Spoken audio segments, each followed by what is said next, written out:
His wife said, "Sign the divorce papers and give me the house. You can't afford a lawyer to fight me." What happened next shocked her. "Don't be dramatic, Cole. Sign the divorce papers and give me the house. You can't afford a lawyer to fight me. I can't be stuck with a man who comes home smelling like motor oil. Do you expect me to die in your penury? I'm done." Those were the last words Charlotte Evans hurled at her husband as she shoved the documents across the table, her smile sharp enough to cut glass.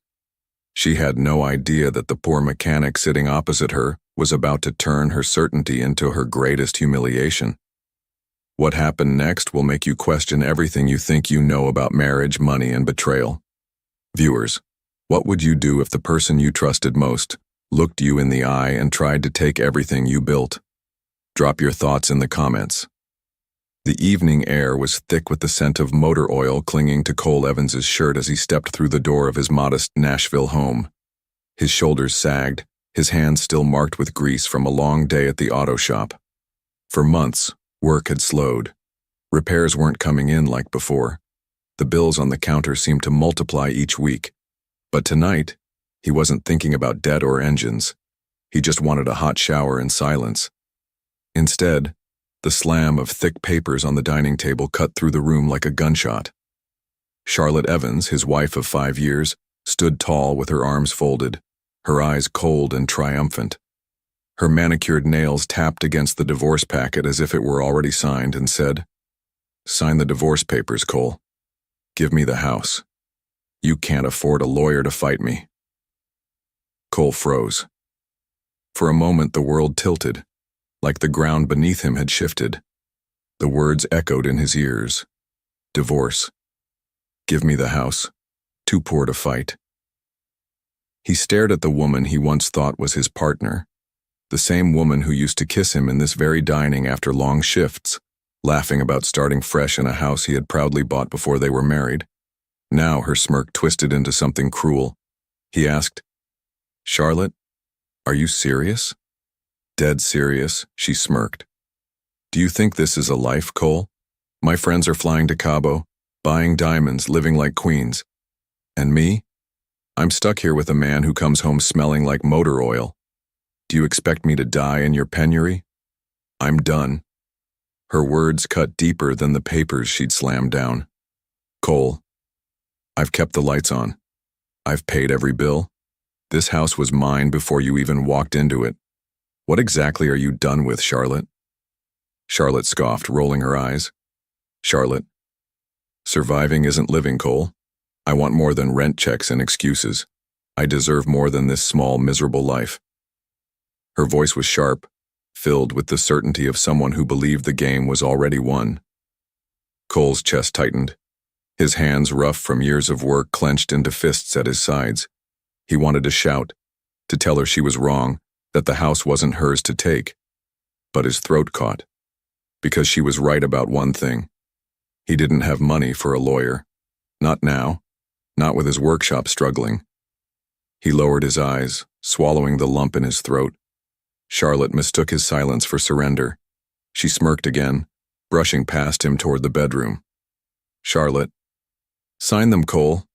Save yourself the embarrassment." The door clicked shut behind her, leaving Cole staring at the papers lying like a verdict on the table. He sank into the chair, his mind spinning. Memories flickered, the sweat on his brow the day he first signed the mortgage, his father's proud handshake, the promise he made to himself never to lose this house. His house. He pulled out his phone with trembling fingers. For years, Charlotte had believed he had no real friends, no one of value in his life. But there was one man she had never bothered to know. Cole dialed. The line clicked. Daniel Cross's voice came steady, ruthless, and calm. "Daniel. Cole. It's been a while. What's wrong?" "Cole. I need you, Dan. She's divorcing me. She wants the house. Says I can't afford to fight." There was a pause, then a quiet, dangerous chuckle. "Daniel. Meet me tomorrow. Don't sign a damn thing. If she thinks you're alone, she's already lost." Cole looked at the papers one last time, his jaw tightening. For the first time that night he felt a spark of something stronger than despair. Hope. The dining room was quiet now, except for the faint hum of the refrigerator. The manila envelope sat untouched on the table, its presence heavier than any weight Cole Evans had ever lifted at the garage. He leaned back in the chair, rubbing the grease-stained sleeve of his work jacket across his forehead, trying to steady the whirlwind in his chest. Her words rang in his ears. "Do you think this is a life, Cole? My friends are flying to Cabo, buying jewelry, living like queens. And me? I'm stuck here with a man who smells like motor oil. Do you expect me to die in your penury? I'm done." Cole stared at the envelope and memories began to crowd in. Memories that told a different story than the one Charlotte was selling herself. He remembered the night she had broken her heel outside the diner where she used to waitress. He had been the one to walk her home, carrying her shoes and making her laugh so she wouldn't notice the pain. He remembered the first Christmas they spent together, when he worked double shifts at the garage so she could wake up to the necklace she had once admired through a shop window. She cried that morning, swore she would never need anything more than his love. When she wanted a new car, he found a way to cover the down payment. When she dreamed of finishing nursing school, he picked up extra shifts to help with tuition. He never let her lack anything, even when it meant cutting back for himself. Yet now, the woman who once whispered safe in his arms stood ready to strip him bare. To her, security had turned into boredom. Sacrifice had turned into penury.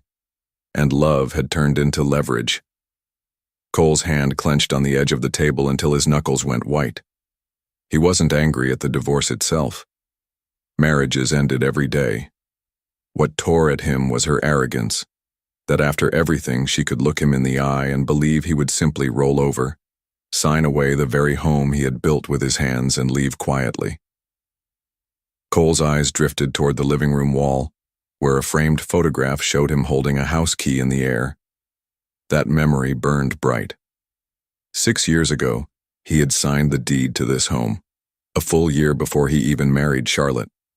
He could still remember his father's handshake, rough with calluses, when he said, "Son, you've done what I never could. You bought ground to stand on." That house had been his anchor. Every bill, every cracked pipe he patched with his own 2 hands, he had covered without fail. He had kept the lights on when his hours were long. He had kept food on the table even when customers at the garage grew thin. Charlotte had never once had to worry about the basics, but basics weren't enough for her anymore. She craved luxury, envied friends who posted photos from Cabo, showed off diamonds and bragged about new SUVs. She wanted glitter, not grit, and instead of building with him, she was preparing to strip him bare. Cole pushed back from the table, the chair scraping against the floor. The night was heavy, but somewhere beneath the ache in his chest, resolve began to take root. She wanted a war, she would get one. The next morning, Cole Evans pulled his old Ford into the heart of downtown Nashville. The glass tower of Cross Associates rose above him like steel armor. He carried the divorce papers under his arm, his boots heavy against the polished floor as he stepped out of the elevator. Daniel Cross was waiting at the door of his office, crisp in a tailored suit, confidence radiating like heat off asphalt. He clasped Cole's hand firmly, pulling him into the office. "Daniel, you did the right thing calling me. Let me see the papers." Cole slid them across the desk. Daniel skimmed them, his eyes narrowing at the demands, then set them down with a smirk. He said, "You can sign the divorce itself if you want. If the marriage is over, let it be over. But don't you dare sign that clause about the house. You bought it a year before her. It's not marital property. The date on that deed is your shield." Daniel shook his head with certainty. "Daniel, not a chance. What she's doing is bluffing, Cole, and I don't lose to bluffs." The words carried a weight that steadied Cole's heart. They stood, shook hands, and Daniel clapped him on the back. "Daniel, go back to your life. Let me handle this. She thinks she knows you. She doesn't." Cole walked out of the office with a spark of resolve in his chest. For the first time since the night Charlotte had slammed those papers down, he felt like the ground beneath him was solid again.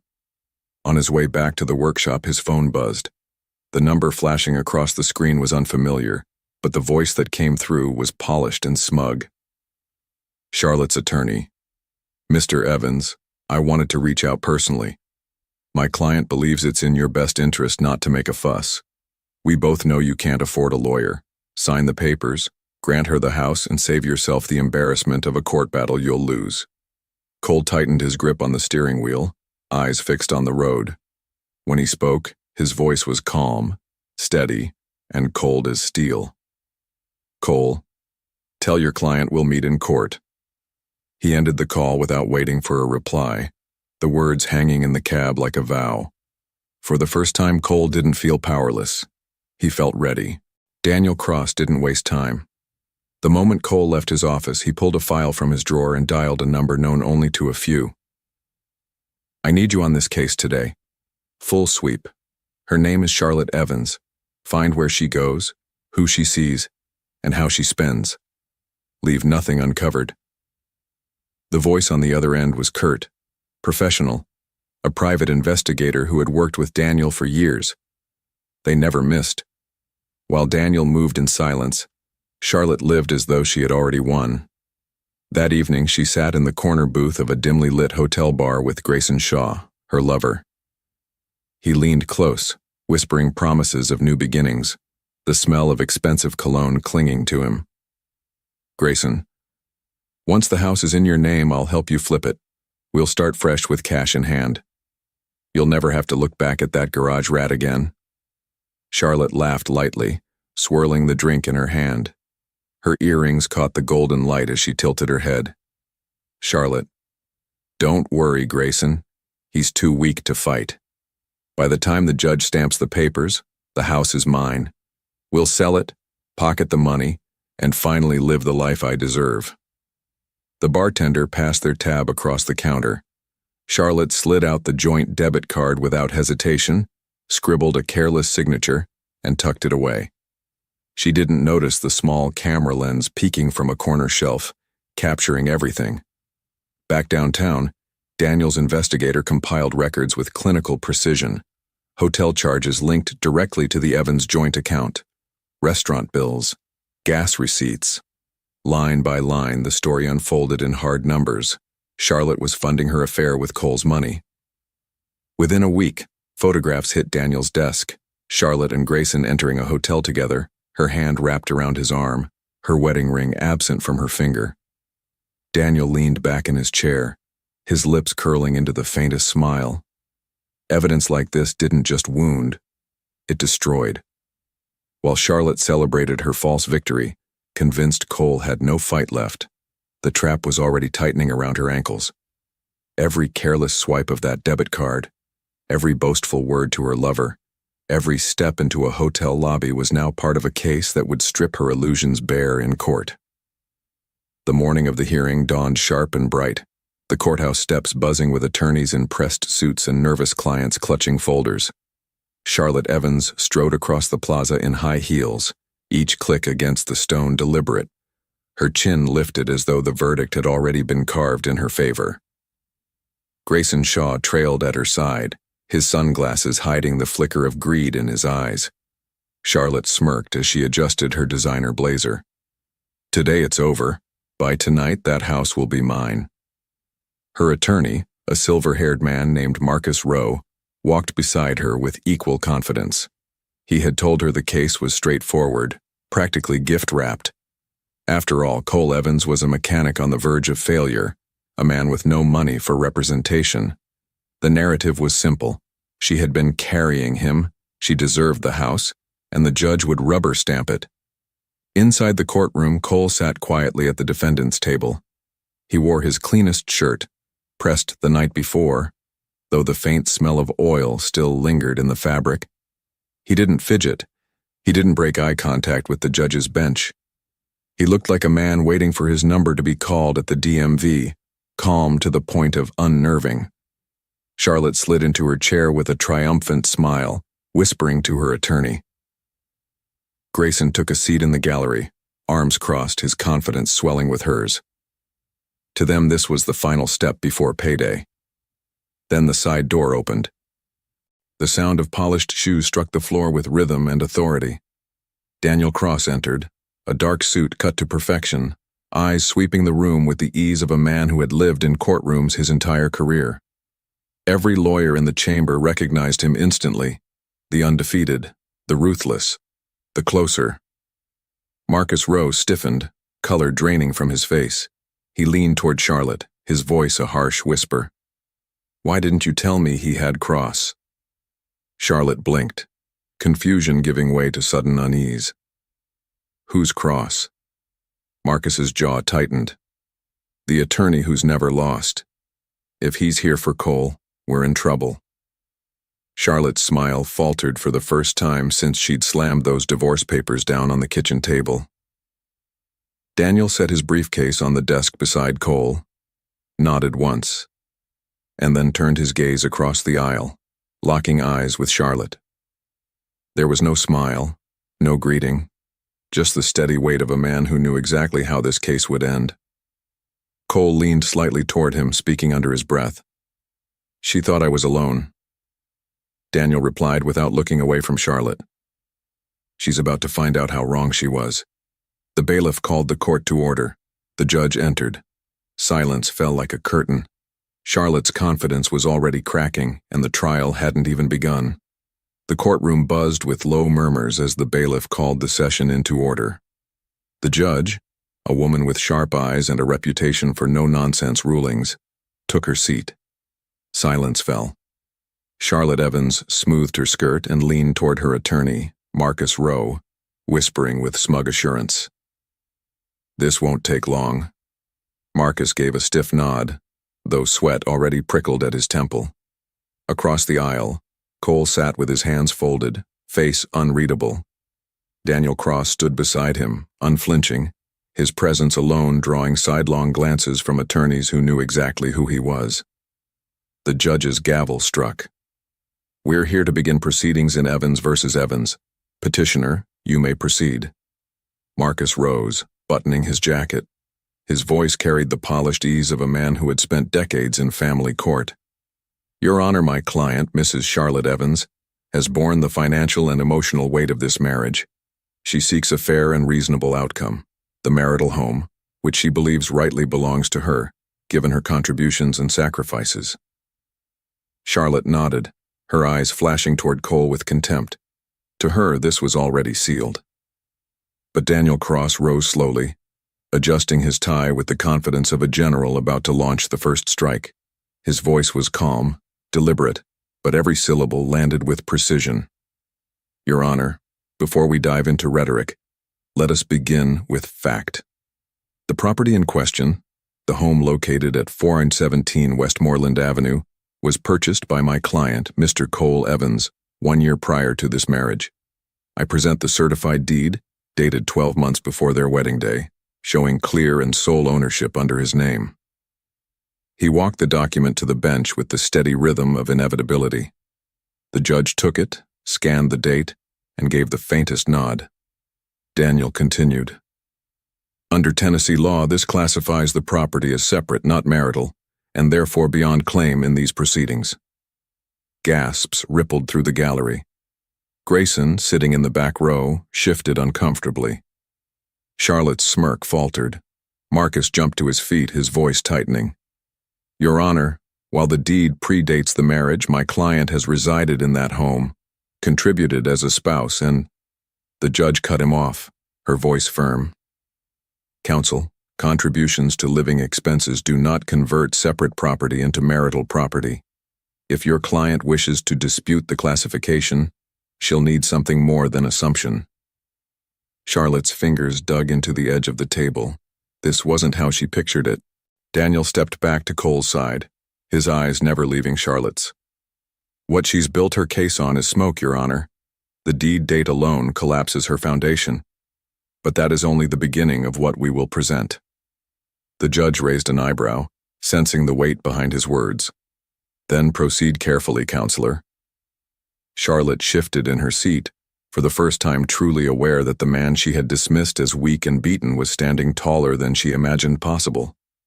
Because he had brought fire to her battlefield, and the flames were only starting to rise. He continued, his voice calm, measured, each word deliberate. Your Honor, beyond the matter of separate property, we must also address the petitioner's conduct during the marriage. To that end, I submit exhibits for the court's review. A manila folder slid across the table to the bailiff, then up to the bench. Inside were photographs, Charlotte and Grayson Shaw slipping into hotels, her hand wrapped around his arm, wedding ring absent. Time stamped, clear, unmistakable. Gasps rippled through the gallery. Even Marcus Rowe, her attorney, shifted uneasily. Daniel continued.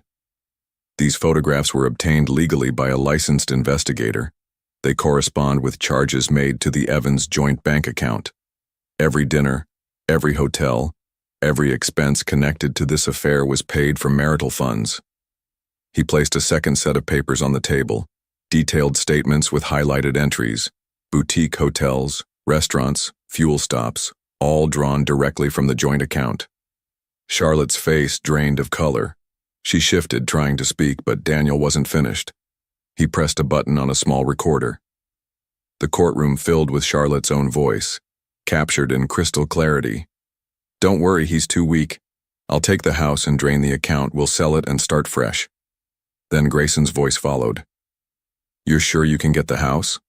Charlotte's voice again, smug and sharp. Of course, he can't fight me. The judge raised her hand. That's enough.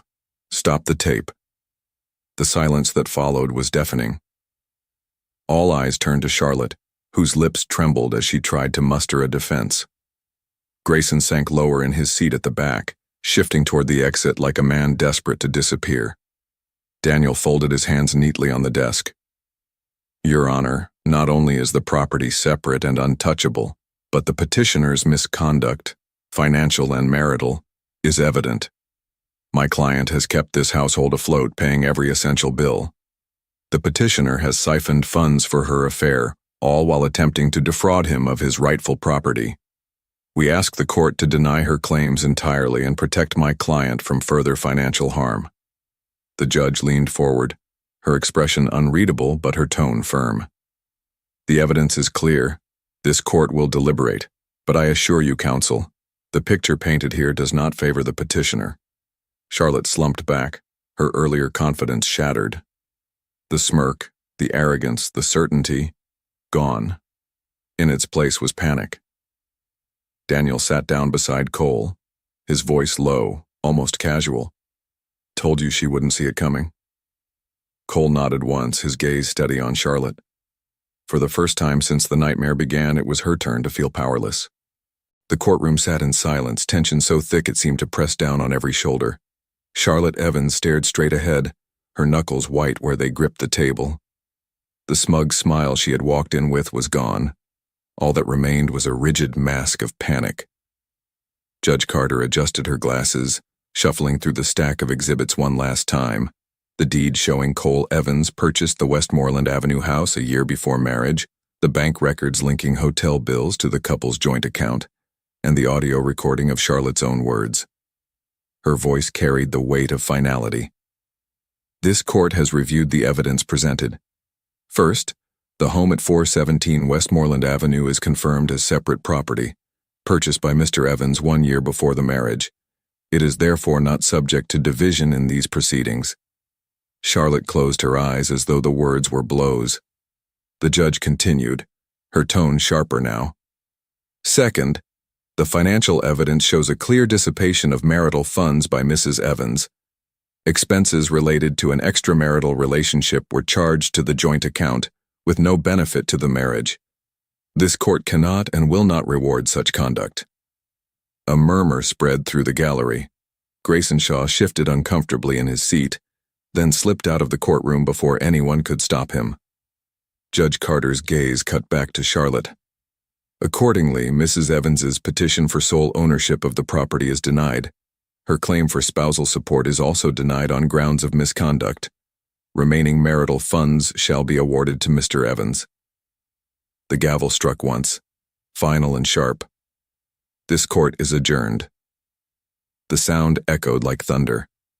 Cole exhaled slowly, rising to his feet. He didn't gloat, didn't smirk, He simply gathered his papers, his face calm, steady, a man who had weathered humiliation but refused to be broken. Daniel Cross shook his hand firmly, leaning close with a rare smile. Told you she'd lose. Across the aisle, Charlotte sat frozen, her attorney muttering excuses she barely heard. The future she had promised herself with Grayson, selling the house, cashing out, starting over, was dust. She had gambled everything on Cole's supposed weakness, and she had lost. As Cole walked out of the courtroom, sunlight spilling across the marble floors, heads turned to watch him. Not the beaten-down mechanic Charlotte had described, but a man who had stood his ground and walked away with his dignity intact. The courthouse steps buzzed with voices as attorneys and clients filtered out into the midday sun. Cole Evans walked slowly down the wide stone staircase, Daniel Cross at his side. He didn't rush, didn't puff his chest. He moved with the calm of a man who had survived the storm and stepped out into clear skies.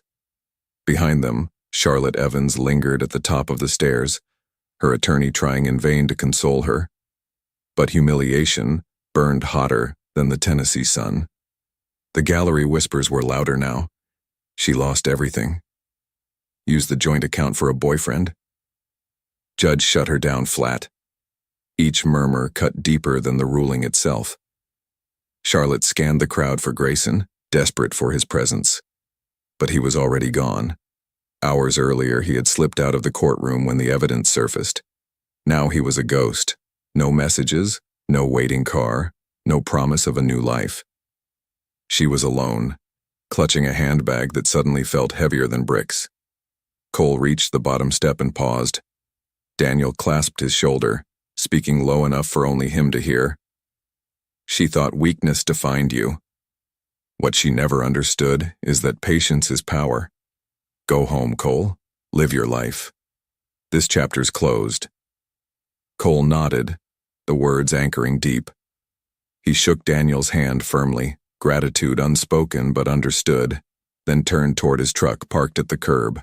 Minutes later, he pulled onto Westmoreland Avenue, the familiar row of trees casting shifting shadows across the hood. He parked in front of his house, the place he had bought for 1 year before marriage, the place he had refused to surrender. The siding gleamed in the afternoon light, a little weathered but standing strong, much like the man who stepped out of the truck to face it. Cole paused at the walkway, breathing in the stillness. For the first time in weeks, there was no weight pressing on his chest, no fear clawing at his ribs. Just silence, just freedom. Inside, the air smelled faintly of motor oil and sawdust, familiar, grounding scents. He dropped the stack of court papers on the counter without a second glance. Those papers no longer had power over him. Walking to the garage, he rolled up his sleeves and set to work on an old Chevy that had been waiting for attention. The rattle of tools, the hum of an engine half alive. These were the sounds that steadied him. As the sun dipped lower, Cole leaned against the fender, wiping sweat and grease from his brow. He glanced back at the house, sturdy and unshaken, and a quiet smile tugged at the corner of his mouth. He didn't need revenge. He didn't need gloating. He had something Charlotte never valued: dignity, resilience, and a home that was always his. Never mistake silence for weakness, he murmured to himself. Then he picked up his wrench and went back to work. Thanks for watching. Don't forget to like and subscribe for more interesting and true-to-life stories.